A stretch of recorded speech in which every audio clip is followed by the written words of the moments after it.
Okay, just another rubber stamp show and tell walkthrough of the Rubber Stamper magazine, September-October 1997. I don't think I've gone through this one. I think I went through the inaugural issue before, but this is a business-to-business edition, so I'll show you what that refers to in the interior here. Can't even tell what this thing says. Something entirely Halloween issue right here. Surprised they didn't put something kind of more kind of Halloween oriented on the cover. In terms of it being rubber stamps, this looks like an actual jack-o'-lantern here. So I don't know. Maybe they didn't. Being that this could be their first year that they were in operation, so they might not have had a lot of different Halloween samples and cards and submissions to to put on a cover. So, anyways, this is looking pretty good. Attention getting for sure. Okay, let's see what this is here. If you haven't seen me do one of these kind of flip throughs here, I'm just going to go through it really fast, so it's going to be kind of, expedited right here. But what I do is I just kind of go through and it's kind of getting the gist of kind of what was happening into the industry at that time, what was available at the time, especially, and maybe more to the point is what wasn't available at that time. So when we're talking about 1997 here, there were a decent number of kind of paper art specific types of accessories kind of coming along, but a lot of it was repurposed tools and accessories that were used for other hobbies and whatnot. And I'll talk about that a little bit going into this here. Like this right here, like this is a Fisker's ad right here, and there's like this X-Acto knife type of blade in there. Not I mean certainly it's something that we use and rubber stamping and card making and whatnot, but it wasn't this isn't some kind of targeted tool here for the industry. Looks like there's some gel pens here. Gel pens back in those days were pretty bad. They, a lot of them stopped working after. I don't know. Some of them didn't even work to begin with. By the time it went from the manufacturing process to the store and sat in the store and and sold. I don't know. They were really bad at the time. It was getting that chemistry down for the gel. These days, these gigantic gel pen sets and whatnot. I think what they've done is they've thinned out the inks and whatnot, so that they flow for a decent amount of time, and you don't have to worry about that aspect of them. But a lot of us that have been stamping around since the early 2000s and late 90s and whatnot, some people just, they bought those pens and got so discouraged that they never went back with them. PSX, a really fantastic company. If you have any of those old wood-mounted stamps, I think they were the best and most finely crafted wood-mounted stamps on the market. As far as mass production goes, they moved volumes and volumes of stamps. I wouldn't be surprised. Several, I don't know, hundreds of thousands of the same images per year, I would imagine, on the more kind of popular stamps, the way they did their production, they had to, kind of deal in volume. But there's all kinds of different companies here, so this is kind of the early days of scrapbooking as well, so you saw other types of I don't know, elements and things like that were used at the time. I didn't see any stickers in here. That's what a lot of scrapbooking was at the time, was stickers. But look at this Encore right here. The Premium Pigment pads by Sukaneko. Still use a lot of that Sukaneko material. Stuart Superior right here. A lot of the stamp pads that you might find that are under different brand names are manufactured by Stuart Superior. Okay, I used to get some of my wood, and I don't know if I got my cushion for my wood-mounted stamps from them, but they were kind of a supplier for the general types of supplies to make rubber stamps. I think they actually sold the machines and whatnot too, and just all kinds of things like that. But they also manufactured pads, so when you get pads from another manufacturer, a lot of times that's not really the manufacturer for the pad, they're more branding the pad, but the manufacturing is kind of handled elsewhere. You have to be a decent kind of size operation to be handling, kind of inks and things like that, and to, manufacture things like these molded cases and whatnot, and to do that screen type of printed labeling on your different pads and so on and so forth. So this one right here, it says like Craft Prints Multipurpose Stamp Pad. See, there's like blank pads right here. They were probably talking about, more so manufacturing for other companies and whatnot. Stampin' Up right here. I forgot what the name. What was Stampin' Up before it became Stampin' Up? Was it Dots or I can't remember. There was a different entity before it became Stampin' Up. I think, unless I'm thinking about a different company. Different types of products right here. You see these embossing tools right here. These heat guns. I knew these types of heat guns in the 1970s because my brother was into radio-controlled glider planes, RC they call it. And he was into the gliders. The motorized ones, I guess used monocoat as well, but you would typically put that kind of plastic wrap on your wings and whatnot, and then you would use these different types of heat guns to, get, to shrink that monocoat nice and tight, and that's what those heat guns were for.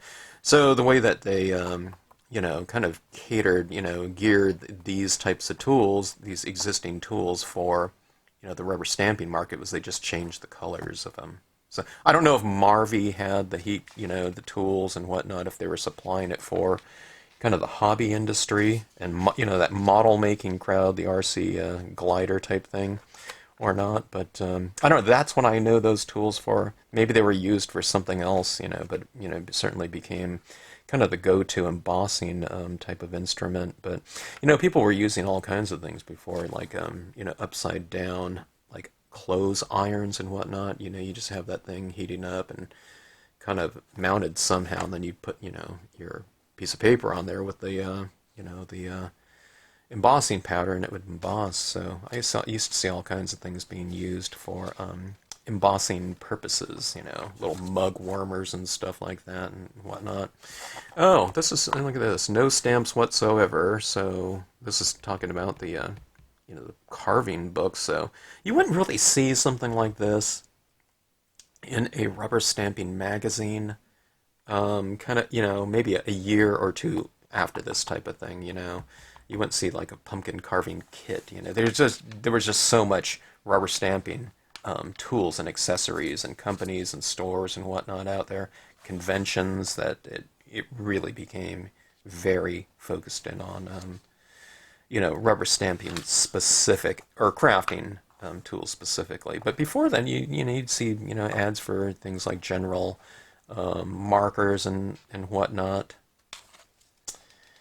All kinds of different companies that I see in here. Some are still around. A lot of them aren't. I think Uptown Rubber Stamps used to make stamps for other companies. I thought they had several companies under their I don't know, house or whatever that they manufactured for toy box. I used to see them at all the different conventions, that we used to go to. Ranger Industries right here, with all the Tim Holt stuff. But I didn't know they made I think these are stickles, right? But I forgot about that. They used to be more of like an industrial ink company, but then they, started. I think they transitioned. I'm not sure if they still make those kind of more industrial inks or not, but they might. But of course, we don't hear about any of that because we just know it from the, like the Distress Inks and I don't know, Adirondack Lights, Seashell Sea Brights. Storing your stamps. You don't see this anymore, right? I don't know when it happened, but there was a little bit of a migration from wood-mounted stamps to unmounted, and then the clear stamps started coming out, and the cling foam mount types of stamps. But it was a lot about stamping furniture and storage of them. That was a big consideration for sure. And my mom has some of these right here. I used to store, or I still do. I have a lot of acrylic frames, like picture frames that I store a lot of my unmounted stamps in. But these were really some great types of, they're almost like flat files for storing your stamps. But look at this one's all kind of section. I don't know if you can see it. It's really dark, but this one is all sectioned off. That'd be perfect for your small stamps. But what a great way to store things. And oftentimes, the people that did this type of thing, it'd be the husband or something like that of a rubber stamper that happened to be his hobby was woodworking. So he came up. They would come up with these things, or they'd see photographs in it. So you'll probably see some ads just for this type of thing. You used to see people selling these at different shows. They would have like 3 or 4 different models or something like that, and they would take one sample, and then if someone wanted to buy their floor sample at the show, you'd have to go back there and pick it up at the end of the show. Maybe, if it was a 2-day show, you got to show up at Sunday, kind of later on in the show, because they needed these models to be able to show people what they were like. So I think that's how my mom ordered one at a show. Ordered 1 or 2 or something like that. You need a lot of storage, for wood-mounted stamps. Stamp Cabana, that was a Florida kind of small chain of stores. They were in a couple different malls, I think, and I taught at 2 or 3 of their stores. They had their own stamp line as well. Dee Grunig, you'd always recognize her style of stamping and coloring with the Marvy pens, directly on rubber, stamping it out to get those multicolored impressions. She was so key with kind of the presentation of rubber stamping with her appearances on Cara Duvall and things like that. Uh, you know, first, stamping celebs, celebrities at the time, and for many, many years, of course. But let's go through. Stamparosa. I was kind of surprised to see this ad when I did a little preliminary flip through that they already had the House Mouse line going at the time. I thought that came a little bit later, but it was already back in the 90s. So that you saw those everywhere. Stamp Diego. I went in there one time when I moved to San Diego. I never taught there though. Peddler's Pack taught there. They had their own line of stamps, and that was in Beaverton, Oregon. Sometimes I think I taught there once, but there were a lot of stores in that Portland area in the suburbs and whatnot. Well, actually, they're all throughout the state, and that's where Rubberstamp Madness is as well now too. So, well, not now, but for a long time. But I don't know. You can see the different types of things that were going on. As far as the content of these magazines at the time, but I find the more interesting thing for me, it's the advertisements and whatnot. This looks like those sealing waxes or whatnot, almost. I think I don't know. It looks like a sealing wax type of thing where you stamp into that. It could be something different, but these are the types of things that I'm talking about. A lot of these types of materials and whatnot are just, they've been adapted from something else, an existing type of thing. I'm guessing, and just catering it towards the rubber stamping market. But I could be wrong. I didn't read all these different types of things here, but oh no, this is a polymer clay thing here. I thought it was a sealing wax, so polymer clay, and they've just spray painted it or whatnot, or painted it. So all kinds of things, really, it was a really exciting time back then. And I'd still say, the rubber stamping, to me, it still holds the same interest, but you saw a lot of different kind of larger types of entities, small, in terms of, the big picture of things like that, It's not auto manufacturing or something like that, but, as far as our hobby goes, a lot of kind of innovation and whatnot starting to take place and catered directly towards the rubber stamper and kind of the early, scrapbooking market at this time. Shaker cards. I always loved this type of shaker card. I still see people doing these things, and I don't know. I really love those types. I've never made one myself, but those are always really cool, and what they place inside, kind of in the theme of the overall piece. But I always love that type of thing right there. I always love kind of three-dimensional applications of paper crafting, because so much of what happens, in card making is two-dimensional, so anytime it goes into that third dimension is really fun. And that's something that I've always thought I need to kind of investigate and experiment more with with scenic stamping because there's so many different little things out there. You know, the model railroad types of you know, hobbyists. You know, there's so many little actual little trees, miniature trees, and things like that that we can use. We can use you know, dry flowers and things like that, which I've gotten into a little bit in the past, but not a lot. VIP Visual Image Printery. They used to be right next to me in the Carson show for years in this booth. Kind of, we just, you know, we started having kind of established locations at the shows, and they were right next to me. Had a gigantic booth that they traveled with at the time, one of the kind of more in-depth ones. But look at this, they have kind of the Krylon types of things being shown here. So I guess they sold Krylon stuff, so spray adhesives and the matte finish spray finishes. I just bought some of that myself. I don't know if it's the same thing, the matte finish. The one that I've bought is called Workable Fixative. But yeah, they dealt with a lot of different accessories. I think they had their own branding, too, of accessories. Studio 2 pens right here. I've done a video on these ones before, but these were some of the first alcohol-based pens that I saw. Like things like Copic markers, maybe they were out at the time or whatnot, but you didn't really see those being used for comps and things like that, comprehensives. You know, you saw design students and whatnot using like the ad markers and kind of those more real strong smelling xylene style markers for that type of work.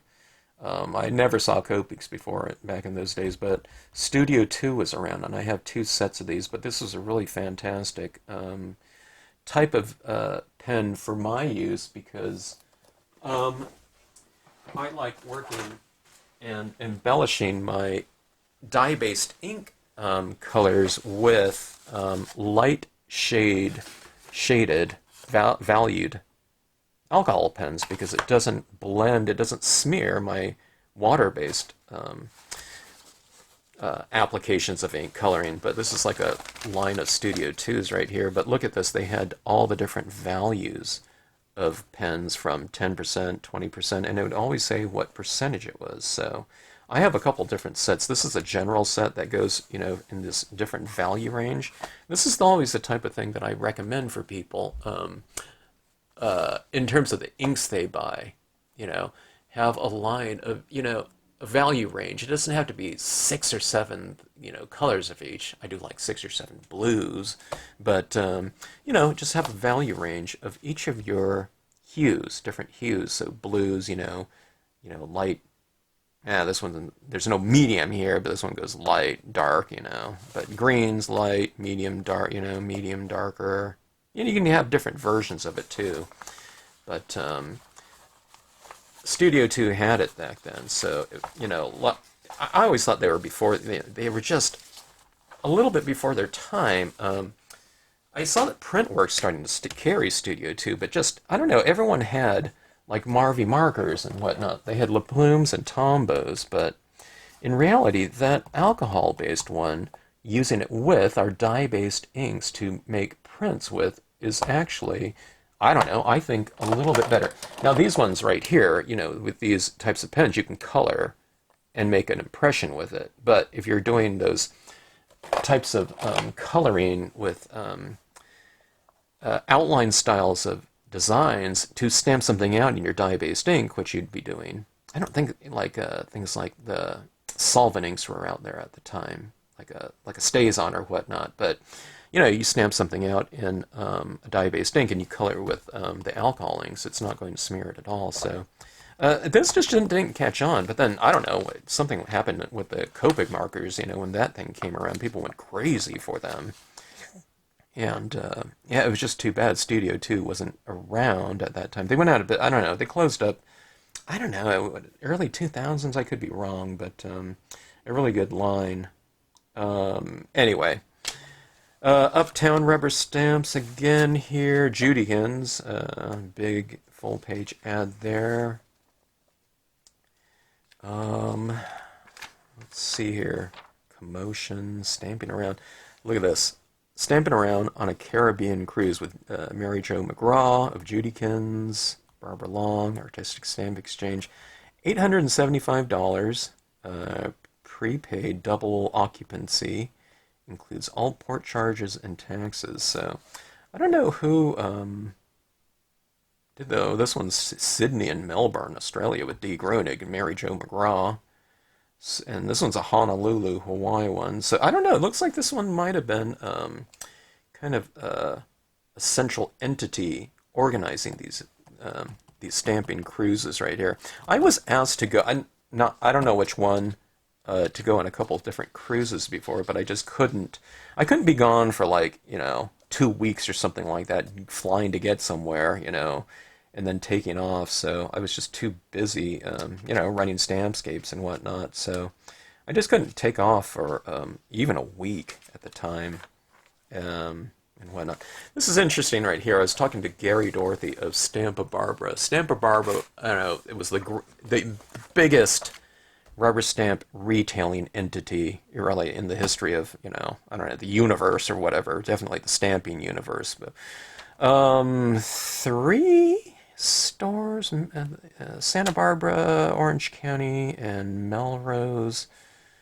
3 stores, okay, but he carried everything, and I was asking him fairly recently via email if he had any photographs of the interiors of his stores, because I don't know, it comes up in conversation a lot, and there is just nothing out there on the internet that I could find. There's one photograph that comes up of Stampa Barbara, I think, as far as the store goes, and it's this one guy that went to a store, and he's got his arms out, and he's like standing in front of one of the stores. It might be this one right here. This was kind of their second location in Santa Barbara, where he really decked out this awesome looking store. But I don't know if there's any pictures of his old location too, in this kind of smaller, kind of hidden area in this shopping area in Santa Barbara, where you kind of had to know where you were going, but when you got there, it was just like, I think he kept expanding out into this little, store right next to him, or a couple different, spots, maybe where they took down a wall or something. But it was kind of cool. This one was definitely the most well organized in terms of kind of stamp presentation and whatnot. But the other one was kind of cool though. There was like cases and stuff and little drawers and everything like that, and it was a real kind of like I don't know, it was like archaeology or something like that, where you went in there and you kind of open drawers and cabinet and so on and so forth, and finding stamps. But this was mecca of stamping. People would go up there. People would make vacations going up to Santa Barbara and taking classes with Kathy Lewis and whatnot. But anyways, going back to what I was talking, he didn't have any pictures of it, of like the interiors of the stores and whatnot. So if you have any photographs of some stores, maybe you can post it on, Flickr or, Facebook or something like that. If you've been to any of his stores in the past and took photographs, or maybe workshops with Kathy Lewis in Santa Barbara, I don't know, mention it in the comment section if you can get those up somehow, or you can email them to me. That'd be great, and I'll post them in my rubber stamp history album on like the Flickr page, or like on Facebook or something like that. It's just a shame that we don't have anything like that. And like at conventions too, I wish we had some photographs of his booth there. But before I started working for Stamp the Hand in 1987, I was told by someone that worked at a Stamp in the Hand that he used to have someone walking around at a convention in a satin, like, rubber stamp costume, passing out flyers to people in line or something like that. It was really interesting, but he did everything first class. So I was thinking, yeah, he probably doesn't have any snapshots of his stores, because he would have wanted someone, to set up like lamps and lighting and reflectors and things like that, and really shot it, professionally, but he was so busy with all his stores, he didn't have time to do that. So he just doesn't have like any, like, snapshots of the stores just walking around it, because he didn't do things that way. Everything had to be like super first class. But this is a member, speaking of Mecca, the member of Vamp's Stamp Club for Maryland, Washington, D.C., and Virginia stampers. So they all got together, maybe like around maybe like a Carson show or something like that, or maybe they just flew out just for Stampa Barbara. and that was a 1996 photo right there. So I told him about it. I said, "Hey, I found a photo of your you with a bunch of people from a stamp club," and he had me text that to him. But yeah, that was kind of interesting. I didn't go through. I hardly ever look at these things like this, but there's so little kind of rubber stamp history types of material out there. There's my ad for Stampscapes.com. Schmooze with Suze. She kind of set the standard for kind of rubber stamp instruction and travel and going around all these different stores and whatnot. You might know her for the ultra thick embossing enamel in terms of her own product line, but you know. Her big product was herself, and just the sheer number of just education, teaching all over the place, probably around the world on those like cruises and whatnot. Trifles right here, I've taught there before in Maryland. See, here's that rubber stamp storage ad right here, I don't know if it's the same product as the one in their article, whatnot. Stamping on, I don't know what this is right here, translucent paper. Kind of interesting. A lot of embossing going on like that. You don't find as much embossing anymore. I need to start doing that with Stampscapes. I haven't done that a lot. Stamp Oasis, always enjoyed teaching out there in Las Vegas. I go to Borders bookstore after that. Back in '90, I don't know when Borders bookstore, but that's the biggest bookstore I ever went in at the time. After teaching there, retailers around the country. I don't know if it's world. Yeah, world. Here's Canada right here. There weren't a lot of stamp stores like internationally. At this time, like in the late '90s, you started to see it more and more.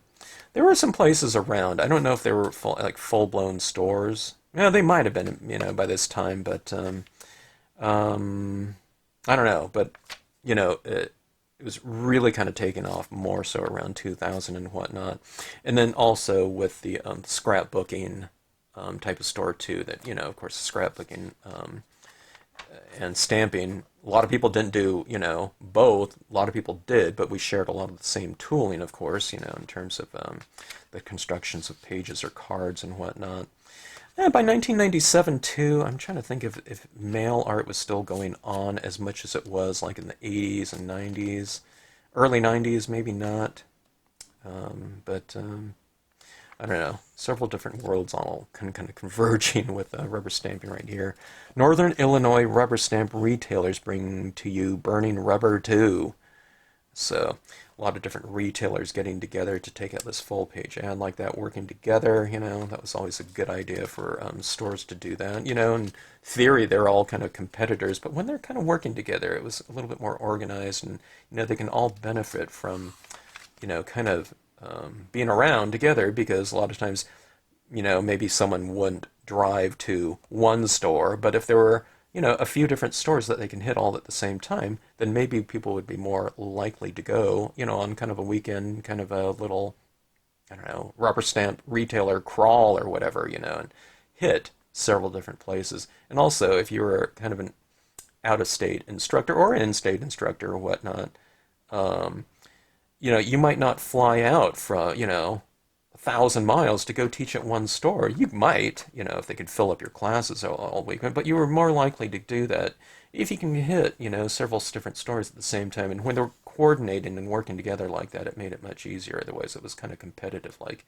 and I understand it too, but well, why are you teaching at their store on Saturday and you're offering to teach at my store on Thursday? Why can't it, So you'd run into that type of thing once in a while. But when they're kind of working together like that, they were all kind of coordinated and whatnot. Another stamp storage seller right here, wood-mounted stamp storage. So, yeah, a lot of that type of thing going on at the time. Scratched photos, kind of like scratch art right here of this frog. Interesting. Stamp Palace, Valencia Town Center Mall. I think we used to sell to them. I didn't know they were in a mall, though. I never went out there. Let's let's see here. Reinkable rainbow pads. Who is this? Jim Steffen. Okay, I remember him. It was probably a hand-inked rainbow pad and whatnot. So you saw a lot of rainbow pads. Rainbow pads were around. I don't know about reinkable ones, but when I worked for Stamp the Hand in the early 90s, rainbow pads came out, and I think we were using them mostly with brayers, like we still do. But I don't see. Is there still kind of the dye-based ink rainbow pads available out there? I used to use the Big and Juicies a lot, like these right here with the big and juicy rainbow pads. But I think weren't these Ranger. Ranger. They discontinued these at some point in time, but you know. You don't buy these, with the idea of using them 20 years later, but this one's an unopened one, because the inks are going to run together. But, if you use them for what they're made for, and you don't store them like this or something like that where it's going to bleed into each other, they worked really well. Especially for a rubber stamp, I have these things called Quick and Easy cards, where you just do a brayered background, and this gives you a really nice transition of, like a twilight or sunset or whatever, depending on the theme of the, the range of hue. You can get a good background going. So if you're doing 20 cards for, Christmas cards or something like that, it's just easier to do a brayered background and whatnot, and just stamp your things over the top of it, or do, embossed images over the top of, a swatched, split fountain background. So anyway, just flipping through here like so. All these different stamp manufacturers that I recognize. Some of them I don't, or some of them I don't know. I guess I forgot. Leavenworth Jackson always. That was my sister's favorite company right there, and I have several of her images as well. This is the business to business copy of this magazine. So I didn't have a subscription, but they'd send it out to different manufacturers, and I if you advertise, especially, you're going to get a copy, but. This goes into a lot of, one of the nice things about the rubber stamping industry is that the manufacturers, the stores, most people are stampers, so especially on the storefront part of it, but a lot of storefronts, they may or may not have been in business before, so these tips like this helped a lot, in terms of helping the rubber stamping enthusiasts that might not have owned a business before to think about things like how to advertise things, displays, trends, service, manager's memo, to how to serve your customers the best, and how to, kind of get the word out there in terms of, how to translate your enthusiasm basically for the media and product as efficiently as possible, so that you can, serve your clients the best and whatnot. So this is what this went into. This didn't go out. This business to business edition, is just this little insert in these ones going out to, the manufacturer and retailer and whatnot. So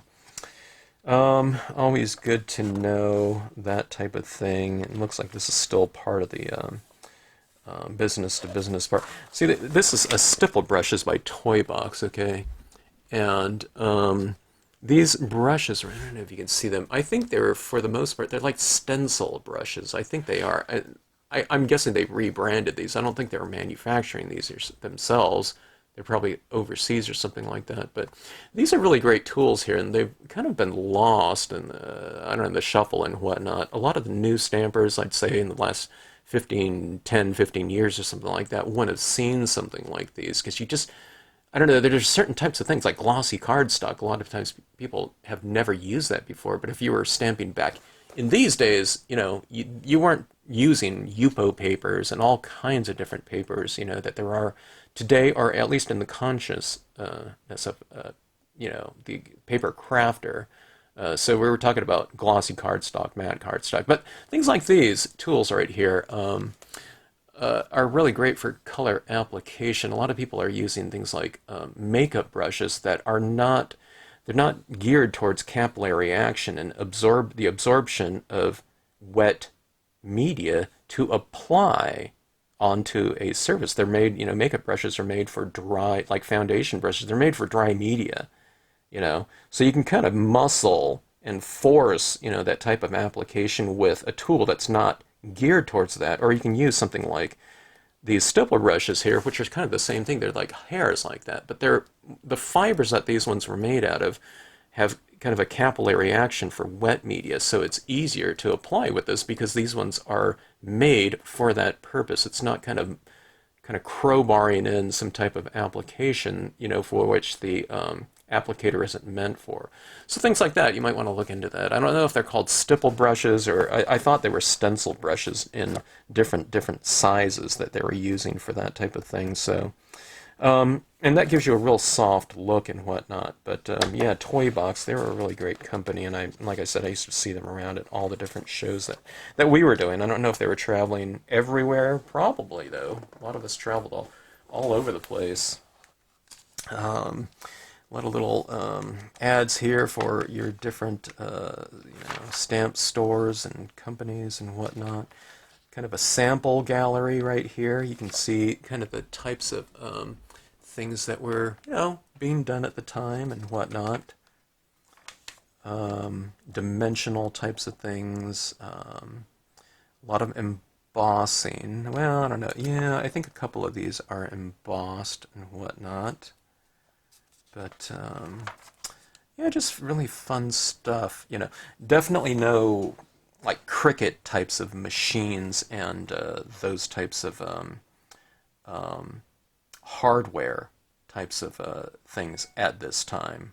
That I can think of at all. It was all, so everything was hand cut and whatnot. Let's see here. Just a little more ads. We're out of that business to business section here, but when you look at these things, I think there's a certain types of elegance to these things, and people are still doing things this way. But I think this one's colored pencil right here, but definitely a lot more types of possibilities now with, like I said, your hardware types of things and. I don't know, just the different accessories on the market, too. So, but, back in these days, and not so much these days, more so in the 80s and whatnot, you're really making do with a lot of things like that. Is this a sticker sheet? Acid-free. Remember, everything's acid-free, acid-free, acid-free when it came to scrapbooking and whatnot. But I don't know if we were really thinking about that type of thing in stamping to this, before scrapbooking came along. It was like, it has to be acid-free. And I understand that too, you're scrapbooking things and you're going to pass that type of thing down, in theory, for sure. But I don't know, when it came to stuff that I was doing, I would say, well, hey, if I stamp it out on this paper and if it doesn't last for 50 years, I'm kind of fine with that. But Posh Impressions, so you have Dee Grunig and you have Schmooze with Suze, her whole Q&A section here, two of the really significant individuals, in the kind of the evolution and with rubber stamping and the exposure and whatnot and the education of it, and Dee was doing that. Dee traveled too, but Suze was just all over the place. I think you saw Dee on that. Wasn't she on that cruise one? Rubber Stamps of America and the Ken Brown line of. I used to love seeing the Rubber Stamps of America ads in Rubber Stamp Madness. But anyway, let's see here. More scenes, Halloween ones right here. So it's kind of fun going through here and seeing all this different types of stuff in here. Deca, fabric paints, you'd see this type of thing. Maybe, I don't know. I didn't see this type of thing being advertised in rubber stamp rubber stamper targeted magazines. I don't think as much later on. It'd be all rubber stamp industry geared types of things. in these magazines not too long after this one came out. So, yeah, great stuff. Clear Snap gone, you know, color box stylus tools and color box pigment inks and whatnot. Really great company, a lot of innovation, and sad to see them go. Jacquard, I think I saw the ad for them somewhere in here. I heard they bought a lot of the stuff from Colorbox, or maybe the branding or something like that, or the tooling. They didn't buy the stylus tool tooling, I've heard, so those ones are being returned, you know, coming out again. But I don't know what Jacquard is planning on doing with the Colorbox things, if that is indeed a fact. But I don't know. Anyways, fun stuff going through here. I hope you enjoyed this little show and tell flip through. I know it was kind of fast and everything like that, but overall, oh my god, this video is already 40 minutes long, so I plan to just make it fast, but I don't know, I start talking and thinking about these different types of things and reminiscing. It's, I don't know, I get go off on these tangents constantly when I'm looking through these things. I don't look through these magazines, you know, they're sitting on my shelf, but no one else is doing this type of thing, so I thought, you know, it'd be good to have some of this kind of history kind of up somewhere in video formats or just on, you know, like a blog or something like that. I need to get someone that has some of those real early issues of like Rubberstamp Madness to do a flip through like that. Maybe I can talk someone over at Rubberstamp Madness to start having like a Rubberstamp Madness channel where they can kind of flip through some of those, you know, I don't know, at this point in time, maybe 40-year-old magazines and whatnot. Mine go back a certain amount of time, but certainly not to those really early issues. And as far as I know, I think they have the entire line of those magazines like that. So, okay. So, anyways, if you have any questions, drop me a note in the comment section. I don't know, or if you have any comments to say about, you know, any of these types of manufacturers that you saw, you know, like the Stampa Barbara. Did you go to Stampa Barbara before? And if you have any photographs, that'd be awesome. I don't know, did they allow photograph taken in the stores? I'd imagine he might have, but I don't know, maybe not and whatnot. So a lot of people that were traveling up there, you know, I mean, it was a trip to, you know, this, you know, like, you know, the mecca of rubber stamping. So I got to imagine that, you know, a lot of people took their cameras with them, you know, and took photographs, you know, within those stores. So, but I don't know, you know, maybe they're just too busy shopping. You know, people were walking out, you know, with gigantic baskets full of stamps, you know, sometimes maybe a couple different baskets and whatnot. So, definitely, you know, something to behold. You know, when you used to see people with baskets and baskets at, you know, at the shows too. So, and he had so many more stamps at his stores. So, okay. So, anyways, thanks again for watching. Hope you enjoyed it, and until the next video.